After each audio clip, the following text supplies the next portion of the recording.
Farmers today are facing rising costs, volatile markets, and extreme weather. The Better Way to Farm podcast digs into strategies to help you take control of farm inputs and maximize profit so your farm can thrive for generations.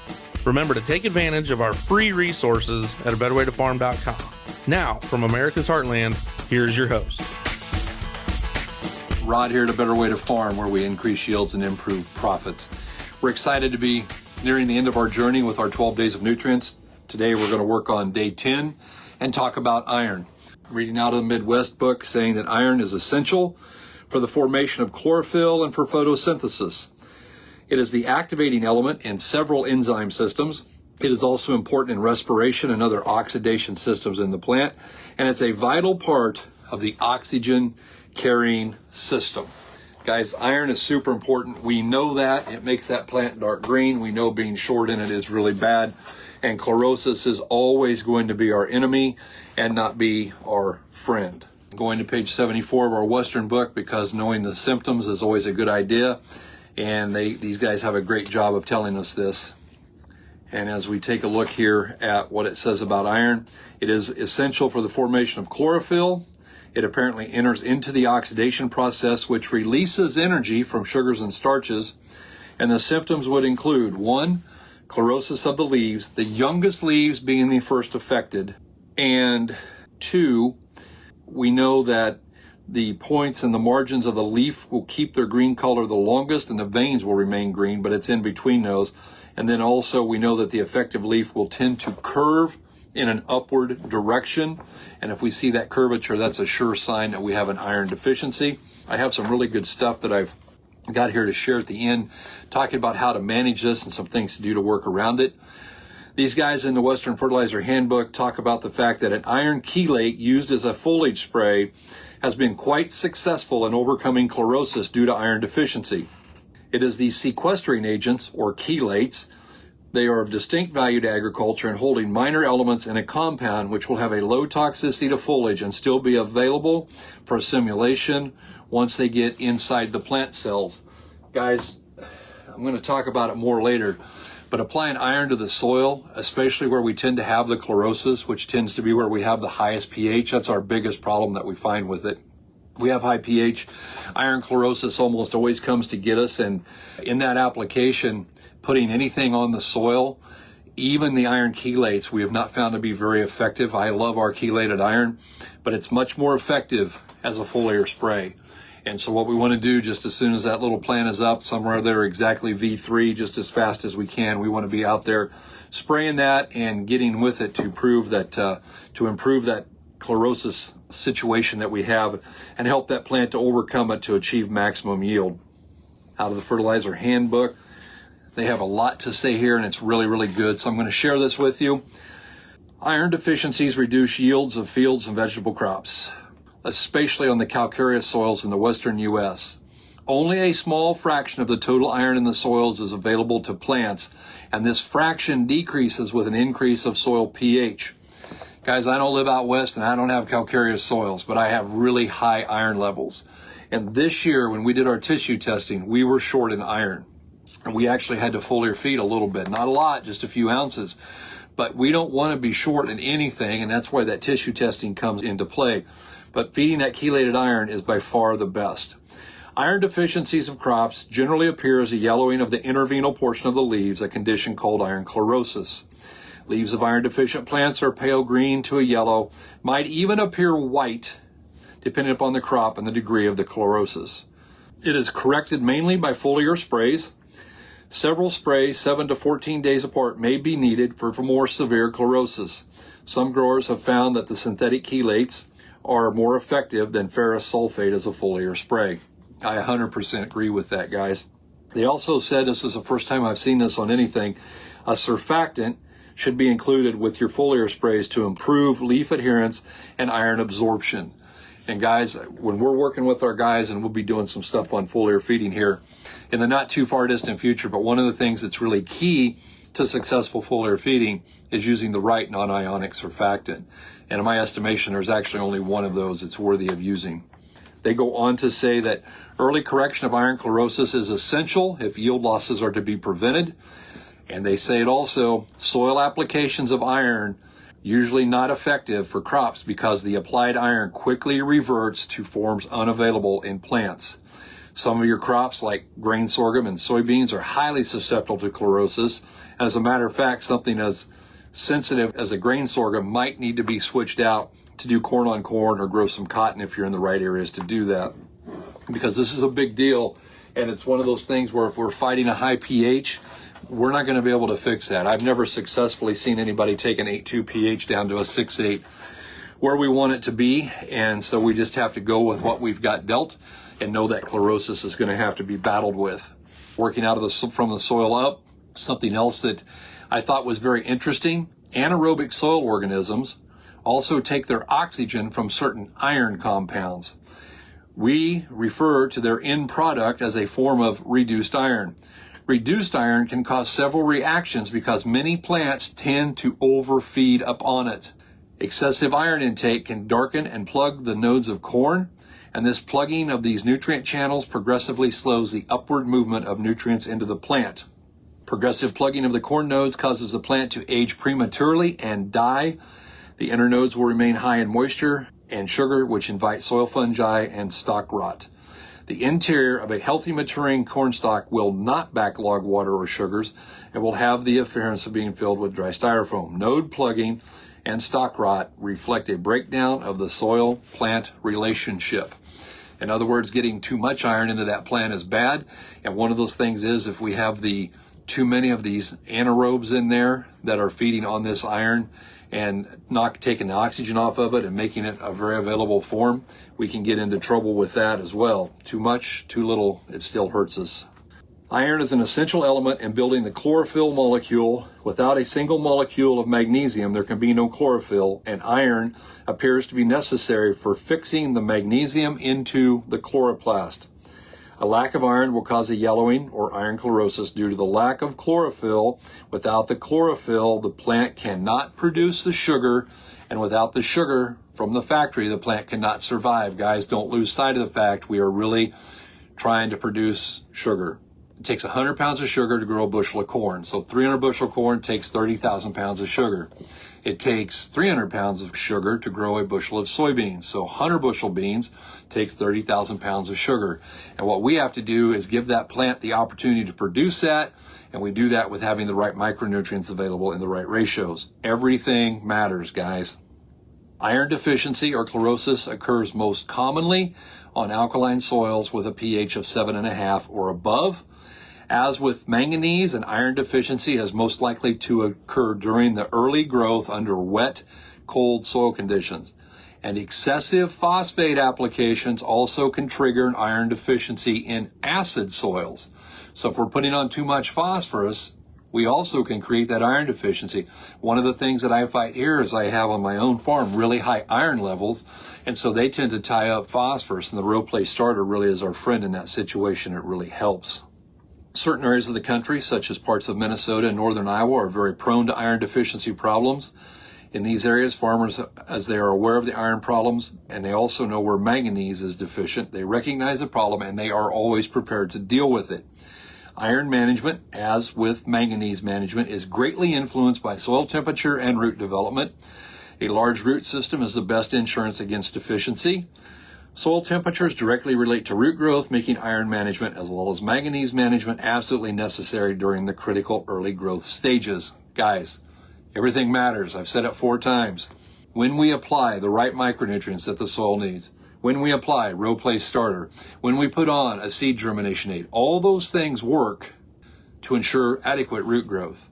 And the more root growth we get, the more we're going to have the desired results that we want. Iron management is most effective as a foliar application because that assures instant utilization. Iron sulfate and other compounds applied to dry starter bands may not be utilized when they are needed due to the cold and wet soil conditions and the fact that when they come apart, the soil ties them up, especially if they have a high pH or high phosphorus levels. Iron chelates are available and very effective as foliar sprays to correct these deficiencies. Coming back to it again, guys, the best way we have found to take care of this is with chelated iron. as a foliar spray. And when we do that, we can get tremendous results. Working out of Neil's book, again, iron availability starts to decrease between a pH of 6 and 7, meaning trouble if there's barely enough iron. And as the calcium is raised, the iron level will decrease. We want to be very careful with those calcium levels. The day you get to an 85% base saturation, 90% of the iron will generally become complexed and locked up like it's in a vault. With base saturation below 80%, greater nutrient available is the measured result. We want to be very cautious on how high we take that calcium base saturation.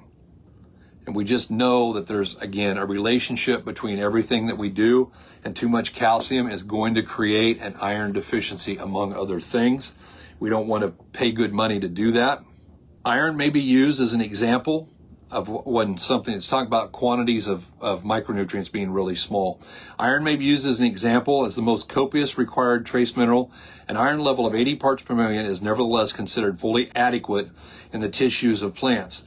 With such an iron content, a big hay crop of 5,000 pounds of dry matter per acre would have less than 8 ounces of iron in it. 5,000 pounds of hay, 8 ounces of iron. So if the soil provides half of this, then the farmer's looking for a way to get 4 ounces into his fertilizing program. And we come back one more time to chelates, liquid chelates. We don't need a lot of it, we just need the right amount. And when we come back and we hit it with the right stuff, we can take care of that and get wondrous results. As for deficiencies, it will depend on more than just your iron level, because iron and manganese work together. I like to see an iron of 200 plus. Once you get below 100, there is reason for concern. If manganese is 75 and iron is 70, that can be trouble. For best results, iron should always be higher than manganese. If manganese is 125, we don't want the iron to be 100. In any case, iron levels should be higher than the manganese levels. This is another red flag, another ratio that we can look at, talking about the fact that if we pay attention to these things, all of a sudden we can learn some things. And if we go out here and we've got iron levels in parts per million less than we have manganese, that's a pretty good indicator that we're going to have an iron problem coming. We might want to be ready for a preemptive strike by doing that. And iron, sulfur helps iron availability in the soil. So let's say to this point that low iron on the soil test is being offset by enough available iron from the use of sulfur with the present iron level in the subsoil. Adding lime is always going to reduce that availability, so we want to be cautious with doing that in the right amount. When the soil test shows deficient iron and the availability of iron from the subsoil is unknown, and the manganese level is higher than the iron level, or lime has been applied that will adversely affect that, adding iron will always be recommended. Guys, this is really important. Getting these things in the right ratios is going to be very, very important to us. And again, manganese is directly involved in the uptake of iron. And so we want to make sure we have both of those as needed, but we need the iron level to be greater than the manganese in parts per million. I took an article from AgWeb. I want to give them full credit for it. This is not my doings, this is theirs. And I wanted to share it with you because there was a lot of good information in it. In soybeans and corn, iron deficiency symptoms show up in the new leaves because it doesn't move in the plant. Because deficiencies result from soil environmental conditions, symptoms can come and go. An iron deficiency can typically cost you 3 to 20 bushels per acre in soybeans and 5 to 10 in corn. The first step, and this seems obvious, but the first step to manage it is to diagnose it correctly. And sometimes we struggle with that. We don't always get the job done on that. We want to make sure that we're doing that. We're looking for those visual symptoms. The yellowing between the leaf veins, again, can kind of mimic manganese. Look at the top of the plant, the new growth. If we got yellow intervenal striping, it's probably one or the other. Magnesium deficiency, again, shows up in the lower leaves, but iron deficiency shows up at the top. In soybeans, the giveaway for iron deficiency chlorosis is when a whole area turns yellow and stays that way for a week. Spotting these symptoms is easy because the yellowing is in the new growth only at the top of the plants. And soil tests can be helpful, but they can be misleading because the availability of iron depends upon soil temperature, it depends upon moisture, and some of these things are going to come and go throughout the season, so your deficiencies are going to come and go as well. If you get a tissue test and a soil test, then you're pretty safe to say you have an iron deficiency. And again, we often see these deficiencies when the soil pH is a 7.2 or higher, because in those alkaline conditions, iron becomes way less available. Another cause, and this was interesting, I hadn't found this anywhere else, and if you're using a lot of manure, be thinking about this. Another cause of iron deficiency is incorporating too much manure with bedding. Soil microbes release carbon and bicarbonates as they decompose the bedding. If the soil gets saturated with water during that period, the bicarbonates might become trapped, causing an iron deficiency. And that's an easy solution. Don't apply so much manure. Apply it in smaller amounts. Especially with iron chlorosis in soybeans, pay attention to your soil nitrate levels. If the nitrate carries over from the previous year because of a drought, that's a one-time problem. But if your soil nitrate levels are naturally high, you may need to revise your nitrogen program, especially in a corn bean rotation. Guys, before side dressing corn, it says test the soil for nitrate to determine how much you need to apply. And I want to encourage you that it costs $2 an acre more to get nitrate plus ammonium. And we had one particular instance where a grower tested for nitrate and had very little nitrate in the soil. But for whatever reason, my mentor said, hey, why don't you test for ammonium before you apply nitrogen out there? And the guy had 104 pounds of ammonium in the top 6 inches of the soil. We don't want to over-apply nitrogen. Why? Because that in and of itself costs money. Because that in and of itself cuts yield. Because too much nitrogen isn't good for the plant. And that in and of itself can really create that iron deficiency that we don't want. And so we want to make sure that we're being judicious in what we put on there. Some soils in some areas are just prone to iron deficiency. In Illinois, some of the soils have a natural pH around 8, Ken Ferry says. And it's hard to grow high-yielding soybeans on those soils because the yield is too inconsistent. It might be best to switch to a corn-wheat rotation or just go to continuous corn. If you have to grow corn and or soybeans in the soil with an iron deficiency chlorosis issue, plant seeds with a good rating for being tolerant of iron chlorosis. Ken Ferry also says broadcasting iron oxides or sulfates to the soil is pretty ineffective. Foliar applications are much more successful. Remember, iron is not mobile in the plants. It's not even mobile in a single leaf. So thorough coverage is essential. If the cause of the deficiency doesn't change, new growth following the application will still have chlorosis. So you may have to make multiple applications. And then they go on, there's someone else had written in here, they said, well, maybe an in-furrow seed treatment is an option, but it might be difficult to maintain season-long availability. And as we already said, if you've got a condition where the soil is tying up the iron, soil-applied iron is going to become tied up.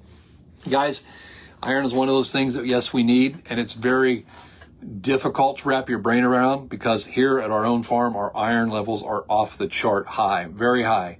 And yet this season, we had an iron deficiency. And we see people who have low levels, and sometimes those are the deal. And the fact is, a lot of people have a lot of iron, but the pH or the phosphorus in the soil is keeping that from becoming available. Or maybe we just don't have adequate manganese, so we're not getting it into the plant. That's the other thing that I have here is ultra high iron and very low manganese. And so we really battle that and have to use a lot of chelated manganese in order to grow a crop. Guys, I appreciate you tuning in. We'll look forward to bringing you the last 2 days as we complete our journey, and we're going to get our 12 days of nutrients completed. So with that being said, hope you have a wonderful evening. We'll look forward to talking to you soon.